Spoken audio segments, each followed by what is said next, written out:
7:41, aquí está Francis Romero, el encuestador más recurrido por nosotros por su nivel de acierto a la realidad, y ahora les diré cuál fue en la última encuesta que no se pudo divulgar porque 11 días antes estaba todavía procesando el material debido a muchos problemas, sobre todo por clima, lluvias en la costa. Recuerdo los porcentajes gruesos y con eso te doy paso, Yolanda, para que prosigas.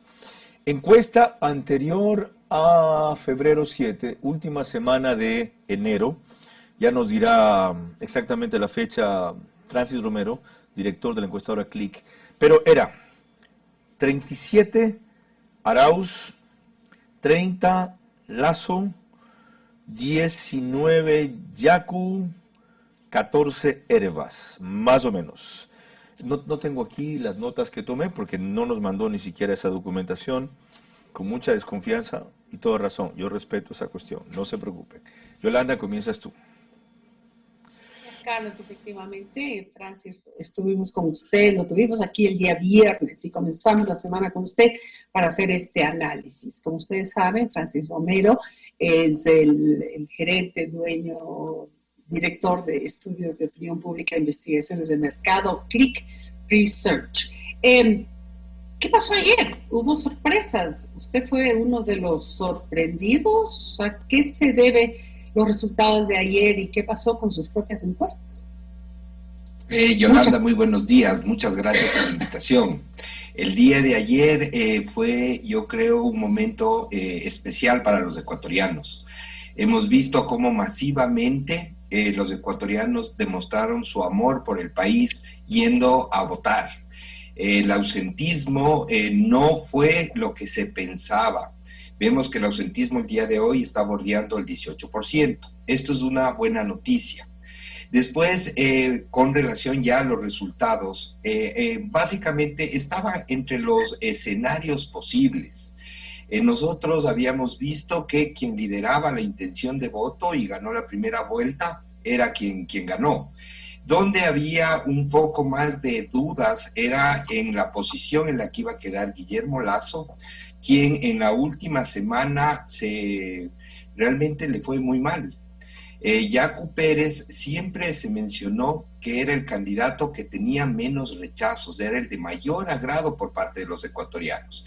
Ese agrado todavía no se transmitía a una semana antes de la elección en papeleta. Sin embargo, había que tomar en cuenta lo que él ya hizo en la provincia de La Suay para la prefectura. Él en los últimos días creció extraordinariamente, como lo acaba de hacer ahora en la candidatura, en la carrera presidencial. Él es un candidato que tiene muchos positivos y pocos negativos. De darse una segunda vuelta entre Arauz y Yacu, se le pone muy complicado. Es el peor escenario para el correísmo. Yacu, de lo que vemos hasta ahora, con falta muy poco para terminar el escrutinio, es quien está liderando la intención de voto y sería quien pasa a la segunda vuelta. Sorpresas, sí hubo sorpresas, y las sorpresas normalmente se dan el día de las elecciones. Por eso es tan importante las elecciones, porque uno puede evaluar tendencias, uno puede evaluar cuál es el estado de ánimo de los ecuatorianos, y realmente lo que hemos vivido el día de ayer refleja el estado de ánimo, refleja el cansancio que el ecuatoriano siente con los políticos tradicionales. Yo les había mencionado a ustedes una palabra y yo creo que ayer básicamente se plasmó el asco que tienen los ecuatorianos hacia la clase política. Vemos cómo dos candidaturas casi apolíticas tienen más del 35% entre las dos de la intención de voto. La sorpresa sí es verdad que Javier Hervas, quien venía creciendo, logró conectar con la gente, logró hacer campaña, logró estar cerca, una cercanía a través de las redes sociales extraordinaria con un grupo importante de ecuatorianos, quienes, como habíamos señalado, estaban básicamente en los indecisos. Esos indecisos en los últimos momentos vemos que decidieron por candidaturas nuevas, por liderazgos nuevos, por gente que no tenga el fantasma del actual gobierno o de anteriores gobiernos. Vemos que caras nuevas como Javier Hervas y Yacu Pérez, que si bien es un candidato que ha estado en la política algún tiempo, se lo ve como un apolítico. Perdón, Yolanda. A veces nos permite ir hacia otra dirección también. Bueno, la verdad es que los encuestadores siempre tienen alguna justificación cuando llega el día de las elecciones y generalmente son muy buenas para justificar o para, explicar errores o fallas en las decisiones. Pero, ¿cómo explica usted los resultados, por ejemplo, del exit poll el día de ayer? Bueno, yo creo que quienes hicieron el exit poll deberían dar la cara y explicar. Normalmente, yo lo había dicho aquí en su programa, un exit poll es una herramienta de las más certeras. El exit poll normalmente tiene un margen de error del más o menos 1%. Yo le digo asombrado, asustado, que no se pueden dar esos errores. Pero vimos a lo largo de toda la campaña que una empresa en especial, lamentablemente, siempre estuvo diferente a la realidad. Y sí es verdad que como encuestador tenemos que entender lo que... ¿Cuál empresa estuvo diferente a la realidad? Yo creo que es evidente para todos, ¿no? Yo creo que cada una tiene que dar la cara por las investigaciones que han realizado. Yo creo que en todos los comparativos de informes siempre hubo una tendencia, siempre estuvo claro. Yo no veo que ha habido algún error por parte de las empresas investigadoras. Asumo por su, digamos, lógica de pensamiento que usted está hablando de la encuestadora de Santiago Pérez. Sin embargo, a mí me parece que la encuestadora de que Datos también hizo lo mismo. O sea, mantuvo siempre en alto al candidato que él escogió apoyar y a última hora pues siguió con esa tendencia. Un día antes de entregar ya los resultados, viró Datos, por ejemplo. Entonces, por eso le pregunto con toda franqueza, no sé a cuál se refiere. A mí parecer... yo creo que para los ecuatorianos es clarísimo el que lamentablemente usaron nuevamente a la información de encuestas para tratar de tergiversar la intención de voto.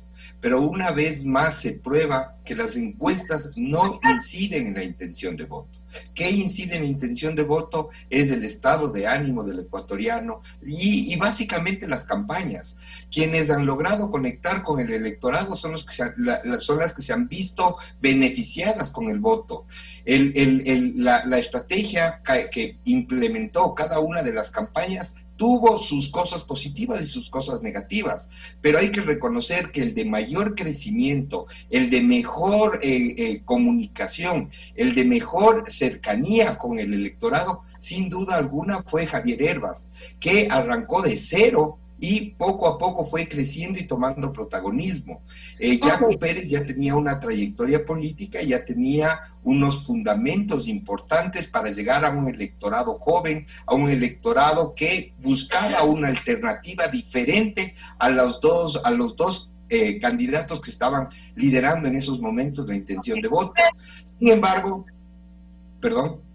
Sí, antes de pasar, disculpe que le interrumpe, pero el tiempo me queda corto y hay algo que tengo mucho interés en conocer antes de pasar con Carlos Vera. ¿Cuál es el techo? ¿Usted tiene alguna medición del techo que podría tener Arauz, el de Yacu Pérez y también el de Guillermo Lasso?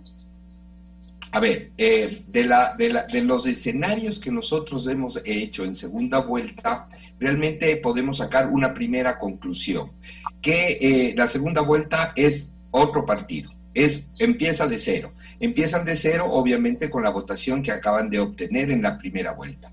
Como le mencioné, es el peor escenario para el correísmo el enfrentarse a Yacu Pérez. Contra Guillermo Lasso existiría una mayor probabilidad de tener un mejor rendimiento en la segunda vuelta. Sin embargo, sin duda alguna, el escenario de una segunda vuelta no es conveniente para el correísmo, porque como se ha visto, ellos tienen un techo. El techo en este momento será del 40%, que es el nivel de agrado que tiene hoy el expresidente Correa.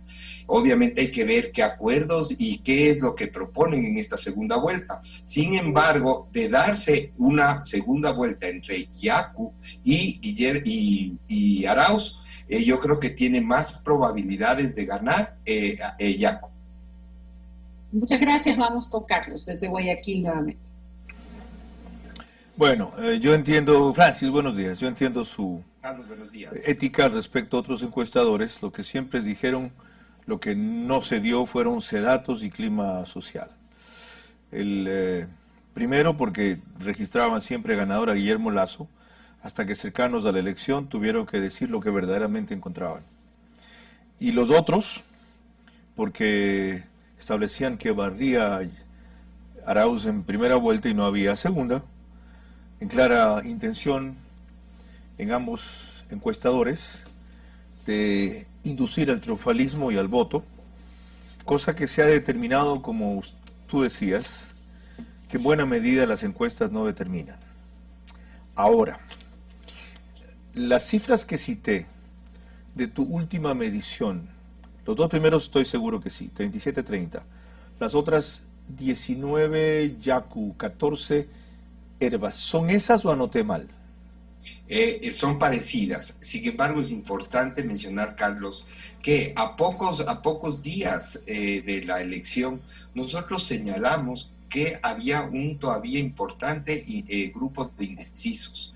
Estos indecisos realmente estaban apáticos con relación a todas las candidaturas y lograron identificarse con estas dos. Básicamente, los indecisos realmente se fueron o con Yacu o con Hervas, y por eso vemos que tanto la votación de Arauz como la votación de Lasso se mantiene, e incluso en la de Lasso decrece. Él pierde intención de voto en los últimos días. Okay. Y pierde en su casa, ¿no? Pierde en Guayas, que es donde se supone tenía que tener el respaldo para llegar Correcto. a una segunda vuelta. Vamos a analizar eso. Ya. Aquí hay una primera novedad. No es cierto entonces que los indecisos se reparten normalmente en la misma proporción que los decididos. He aquí, según este fenómeno que tú analizas, que se repartieron preferentemente entre Yacu y Hervas, ¿correcto? Exactamente. ¿Por qué? ¿Por qué? Porque había que entender a los indecisos, y era lo que nosotros tratábamos de decir. El indeciso, si no le vota por Arauz o no le vota por Lasso, algo está pasando. Entonces, definitivamente, quienes dicen que se distribuye como está el porcentaje, no entienden al indeciso. El indeciso es una persona que no está satisfecho con los candidatos, que no está satisfecho con las propuestas, que está buscando una alternativa. Mito derrumbado. Ya, mito derrumbado, un mito derrumbado. Otro, ¿cómo así cae 5 puntos, según la medición de ustedes de la última semana de enero, 37-32 Arauz y casi 10 Guillermo Lasso, de 30-20? Yo sinceramente creo que le faltó campaña. Él se confió de pautar, él se olvidó de la cercanía que debe tener con la gente. Tal vez esta nueva realidad que estamos viviendo no la supieron interpretar y mantuvieron un estilo de campaña que ya fracasó las elecciones anteriores. No lograron llegar a la gente, al que vota, al indeciso. Su campaña estaba dirigida básicamente al que ya iba a votar por él. O sea, lo que querían era garantizar esa parte del pastel. Ya. Sin embargo, yo veo que quedan en deuda la campaña, queda en deuda el poder haber llegado de mejor manera con propuestas, sin duda, y básicamente con la cercanía que el electorado demandaba. Ya, la otra cosa, el motivarle es indeciso. Ya, la otra cosa, ¿es cierto o no que gracias al ascenso de Hervas es que no entra a segunda vuelta Arauz? Eso se lo debemos a Hervas, porque gran parte del voto que se le cae a Arauz es uno que captura Hervas, así como gran parte del voto que tiene Hervas es otro que le quita a Lasso. Es decir, Hervas crece a costa de estos dos. Así es. A ver, que yo no creo que les quita. Yo creo que ellos dejaron de recibir una cierta porción de esos votos. En el caso específico de Guillermo Lasso, yo creo que ahí sí le quita. Le mermó mucho la capacidad de crecer en provincias importantísimas de la Sierra y en Quito. En Quito, si bien Guillermo Lasso gana, él debió haber tenido una porción mucho más grande del electorado. Y especialmente en el segmento jóvenes, ¿correcto? Exactamente, los jóvenes no se identificaron para nada con la candidatura de Guillermo Lasso. Ahora, decías tú que no hiciste exit poll, ¿así fue? ¿Perdón? Decías tú que no hiciste exit poll, ¿así fue? No, nosotros no hicimos, pero yo creo que esto es un motivador para en esta segunda vuelta conseguir los financiamientos y hacer y demostrar que el exit poll es una herramienta que funciona, pues que no tiene estos graves errores. Eso te iba a pedir. O sea, ¿cómo es posible que el exit poll, que supuestamente es una encuesta al que ya votó, por eso los otros días yo hablaba de que la gente le miente al encuestador o no confía, dale tú, decías que normalmente que se acerca dice la verdad. ¿Qué pasó? ¿Cómo es posible que las dos exit polls hayan dado Arauz Lasso con una diferencia enorme de Lasso sobre los demás como para que entraran en segunda vuelta Yacu? Y resulta que no es así. ¿Qué falló en los exit polls? Carlos, yo no tengo una respuesta, porque los exit ¿A quién le polls pregunto entonces, pues? Nosotros, cuando hemos hecho exit polls, nunca hemos cometido un error tan grave. Ahí se pueden buscar muchas excusas. El problema es que si es que no estaban seguros y no validaron la información, porque una cosa es lo que se recibe y luego hay que validar esa información. ¿Qué es validar?